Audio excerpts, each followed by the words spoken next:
Hey guys, Richie Castellano here. We're at the beautiful State Theater in New Brunswick, New Jersey. I'm here with Andy Ascolese. What do you do? I am a guitar tech, drum tech, and monitor engineer for legendary rock band Blue Oyster Cult. Not to mention he's filled in for 4 positions with the band, so Andy really knows the gear, and he's going to help me today. So we're going to do a gear video and talk about everybody's gear in Blue Oyster Cult, so let's get started. Okay, so first we're going to look at my guitar gear. It's pretty much just the Line 6 Helix into the PA, and it's pretty simple. Is this the easiest rig to do all night? No, it's not. Eric's is easier. Damn it. Richie, I will pay close attention. All right. This may be over your head. You see this cord right here? Yeah. This goes into the phone plug of the input of the amp, and that goes to my guitar. I don't need no stinking pedals.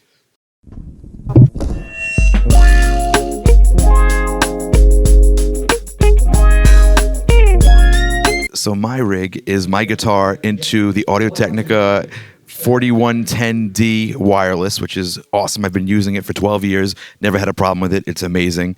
And that goes into this JHS boost pedal, which I keep off most of the time. Basically, it's just to compensate for when I have to use a spare guitar. If we're on a fly gig or something like that, and I have to use a backline guitar like a Strat that's a lot lower output than my normal Axis, then I need to goose that up. So I use it as like an emergency thing. That goes into the Helix, which goes straight to the PA. So the Helix is something I've been using for a couple of months. I mainly use the same 4 sounds, and I have different variations I can turn on and off within those sounds. To hear more of those, go to this video here, and that's me discussing these presets, and you can hear them direct. I also have a monitor speaker on stage. Tonight I'm using the Line 6 L2M stage source speaker. Our front of house guy, Woody, likes it because I have very little stage volume, and I get the same sound in my in-ears every night. We also have backup gear. I'm using my Angle 412 cab with a PV Valve King as my backup rig in case anything were to happen with this, but the Helix has been very solid so far. My microphone that I use is an Audio-Technica AE 4100. Great dynamic mic. It doesn't give me a lot of problems with feedback. I love the sound of my voice through it, so that's cool. Also, picks. These are the Jim Dunlop Ultex 3 XL series. I love these picks. So let's go to Eric's rig really quick. Eric's using a Buddha head with the PV cab, and he has a XXX PV backup head. He has the EBO. He has the EBO, and he has a Line 6 wireless. What does Eric use the EBO for? The really, really long note. Okay, now we're at stage right with the incredible tech Jim Mears. Hi, Jim. Hello, everybody. My name is Jim Mears, as Richie told you. I'm just going to talk briefly about Eric Bloom's guitars and show you real quickly what he has. That's my guitar. This is not his guitar. This is Eric's main guitar. This is a 60s model SG with DiMarzio pickups. He uses this guitar on just about every song that he plays, except for one song, and I'll show you that guitar next. But basically Dunlop strings, standard tuning. It's a very nice guitar. It sounds great, and it's one of his favorite guitars that he uses always. Check out this inlay. This is really awesome. So this was a 1968 Gibson SG that Eric bought from my dad's music store, which is Castellano's House of Music in Staten Island, for those of you who want to know. And it was in pretty beat up shape, so we brought it to Ronaldo Orlandoni, who's a luthier who works out of Pastore Music here in Jersey. And he, restored the guitar to originally painted it. He put this awesome BOC logo inlay in, and got the hardware back in shape. And then the next step was to bring this to my cousin Phil Castellano, who was Eric's tech at one point. And Phil, set it up, and he put new pickups in and new electronics. And this is a DiMarzio Super Distortion here in the bridge. So this is a beautiful guitar, really sweet, thin neck, awesome. So what else do we have over here? That looks interesting. I know what it is. I'm pretending like I've never seen it before, but it's like, it makes the video better. Anyway, so. Hey, this guitar was specially made for Eric by PV, and it's only used on one song a show, and that's Don't Fear the Reaper. It's a beautiful, beautiful guitar. It sounds amazing, and Eric likes this guitar just for that one song. So. That's a really, really cool piece of art right there. Okay, so we're going to do my guitars real quick. This is my Slime Burst Ernie Ball Axis. I love this thing. It's awesome. I play it every Blue Oyster Cult gig and every other gig I can. If you want to see an in-depth video on that, go here. I talk all about it. This is a really nice color they did for me. It's a Slime Burst color, they call it. The neck's got some serious funk on it. He will not let me clean this neck. It's got to stay funky. We got this Floyd Rose style trim and DiMarzio pickups, and I had a tone knob added to this. So that's this guitar. And this is what I use most of the time, and there's my Audio-Technica wireless pack on it, the 4110D. And let's get this one out. So this is something I just started using. I just got this. This is a Line 6 Variac Standard, and I use this on the song The Vigil, and any other times we need an acoustic. This has great modeling capabilities. It's a nice feeling guitar too. I love the neck on it, and this goes in via Ethernet into the Helix, and with the Variacs and the Helix, you could do some crazy stuff. So those are my guitars. I use Ernie Ball Slinky 10s, and standard strings. So that's it for here. Thanks. All right, we're on a changeover real quick, but I'm going to show you the keyboards. They're powered down now, but this is the keyboard rig. 3 keyboards, piano, Kurzweil PC88, piano. Hammond XK1C. The band uses Hammond organs. And this is actually a newer one that we got. Sounds really great. Full drawer bars, everything. It's great. And then on top, the synth for all the synthy sounds, the Korg 01W Classic. And on a Ultimate Apex stand, and a microphone here, the Mic Tech. Blue Oyster Cult also uses Mic Tech microphones, vocal microphones. And that's the keyboards. All right, we're here in Drumland with Jules Radino. Jules, can you tell us about the gear you're using? First thing I guess we'll start off with are the sticks that I use. Regal tip, 9A wood tip. I think Regal tip, if you haven't checked them out, they're just an amazing company. Lacquer finish, if you like that kind of thing. Real unique and just a great company. Peisty cymbals I use. With BOC, I use the 2002s. With some other projects, I use the 602s or the traditionals, which I love a lot. So can't go wrong with the Peisty cymbals. Drums, I'm using Dixon drums, the Artisan series. They're just blowing me away. Their snare drum is amazing. Their drums, they just sound amazing. Great stuff. I'm also using a Jim Bear snare once in a while. This is a guy out in Milwaukee who makes his own steel drums, and they're just absolutely fantastic. Just killer stuff. He actually rolls the drums. They're flat metal. He rolls them. He does everything to them. It's as custom as you can get.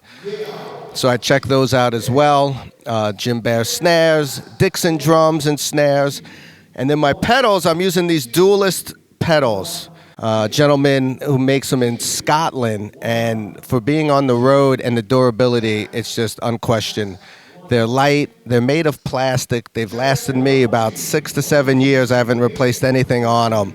So, and I do close to 200 shows a year, with other projects. So I'd put these up against anything. And they're light. They feel great.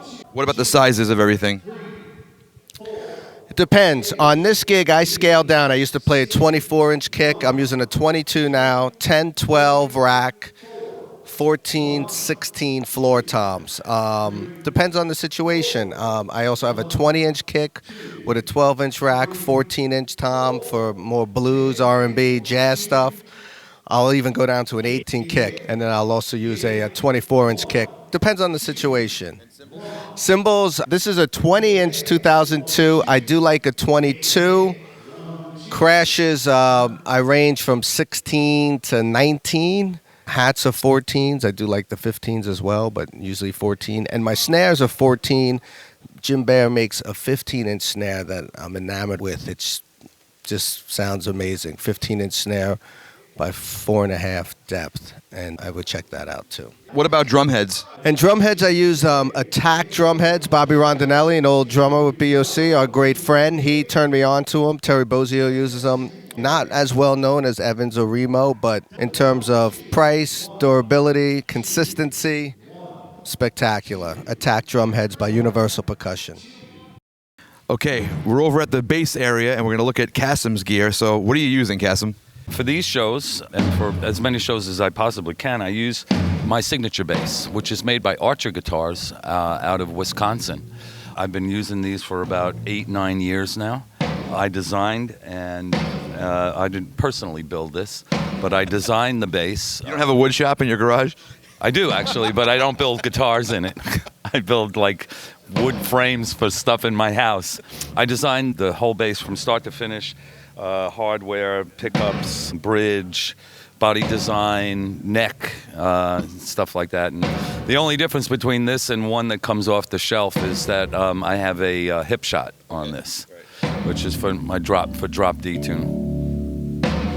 And for an amplifier, I've been using euphonic audio for the past probably maybe 15, 16 years, maybe even a little bit longer. What model is this? This model is an 800. This is a euphonic audio bass. All they make is bass gear. And this is a solid state head that right now I'm using it with an SVT cabinet, but normally I use euphonic audio cabinets as well, which are amazingly clean. It's the cleanest amp that I've ever had. Up until I started using euphonic audio, I was using SVTs. And this is just really a very, very, very clean sound.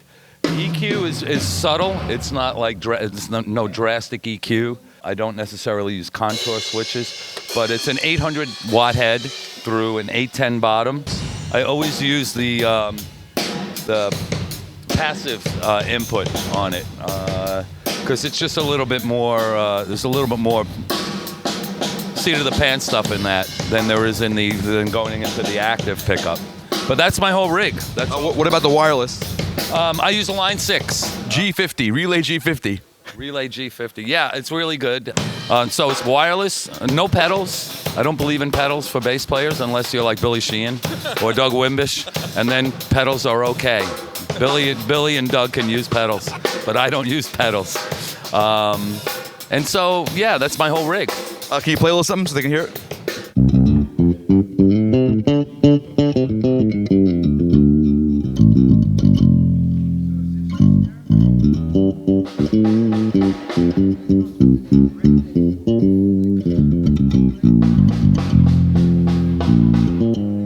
Kasim also brings a very nice spare bass with him. So what's the deal with this? Now this is just a 1964 Fender Precision. No big deal. Like that's a thing. No big deal. No, well, I mean, you know, it's like it's a piece of wood. You know, it's just a piece of wood. It's a very, very nice bass. I got it probably about 15 years ago, and it sounds really good with this band, considering the type of music that we do. This is just a stock P bass. I've changed nothing on it. I think the volume knobs have been changed, but that's okay. Yeah. Same bridge that was made in 1964. Pots are the same. Pickups are the same. Everything is the same on the bass. It's a nice little bass. I like it. Let's hear it.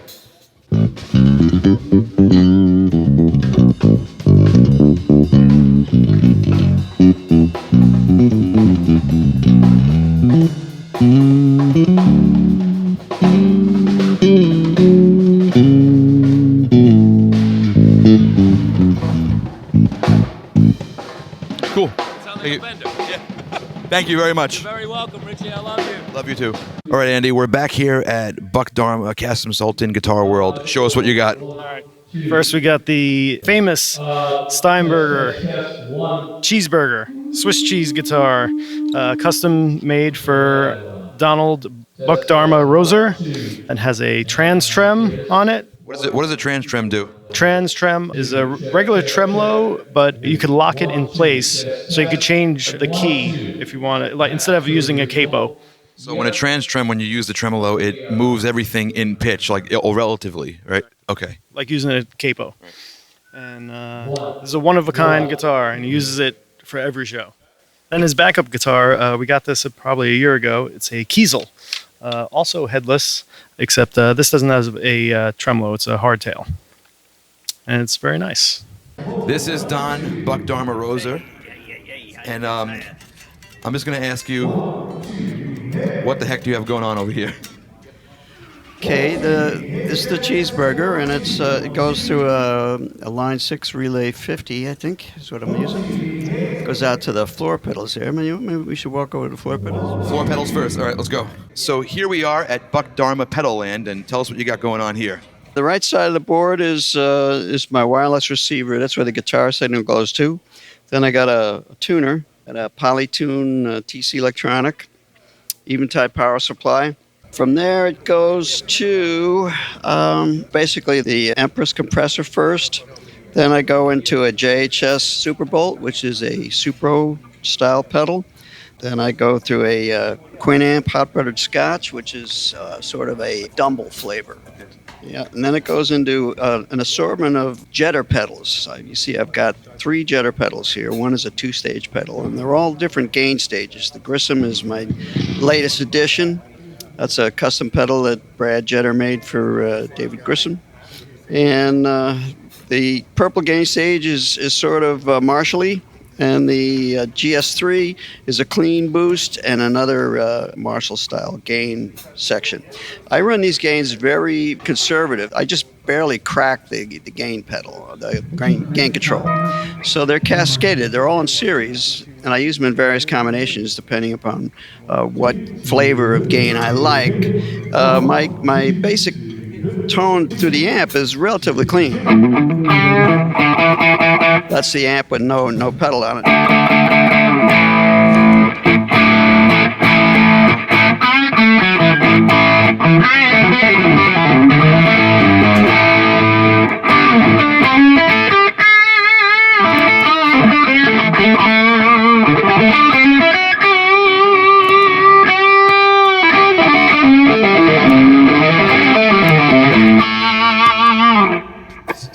Those small incremental gain stages, you can get pretty raunchy. Yeah.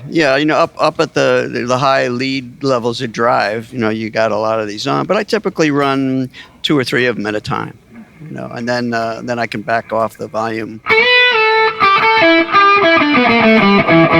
How often are you adjusting the controls on your guitar? The volume all the time. Tone not so much.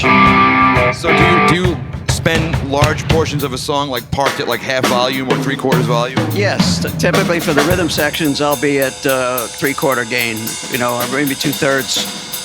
Yeah, and so a lot of times I don't even have to go to more gain, but I'm always jumping on pedals, if only for fun, because each of the flavors is slightly different, and depending upon the tune, you choose what you want to use.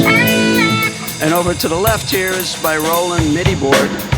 It's got 2 expression pedals. I'm only using one. The patch switches just select patches in my Lisa's Quadriverb, which provides all the echo and chorusing that I use.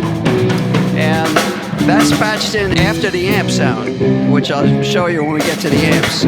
And the first pedal here is a swell pedal that I use to basically control the volumes of the effect returns. Yeah. Okay, Buck, so why don't you take us through your rack here?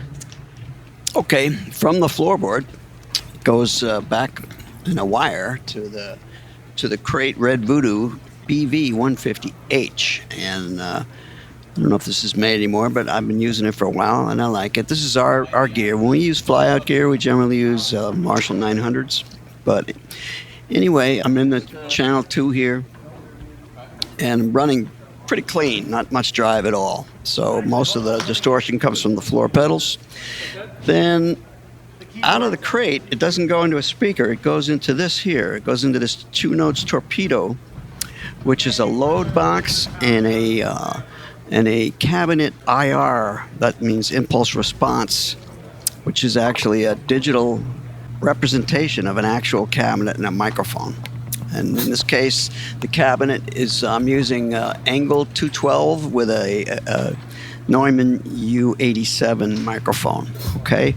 And then, so this is line out in the back, and this goes to the front of the house. It also goes to my in-ear monitors, and it's what Steve LaCerra uses out front to mix my sound.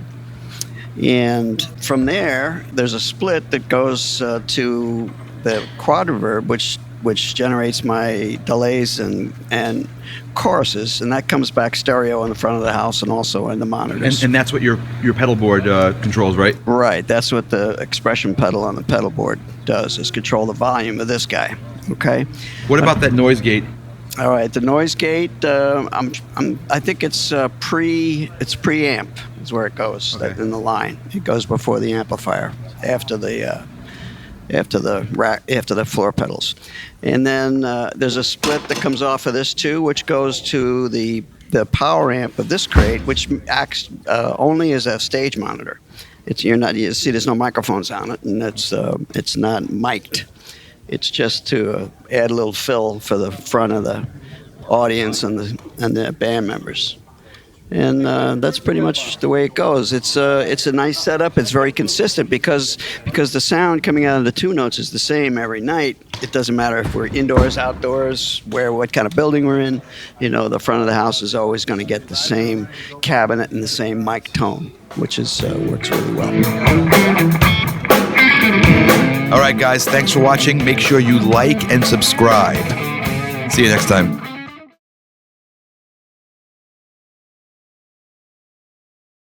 Jim, we almost forgot. What's the most important piece of gear? Pretty much the most important thing about a Blue Oyster Cult show is this. And this is the Cowbell. And I play this on, Don't Fear the Reaper. And so the most important thing, this gets its own case, and we keep this in a vault at a bank when we're not on tour.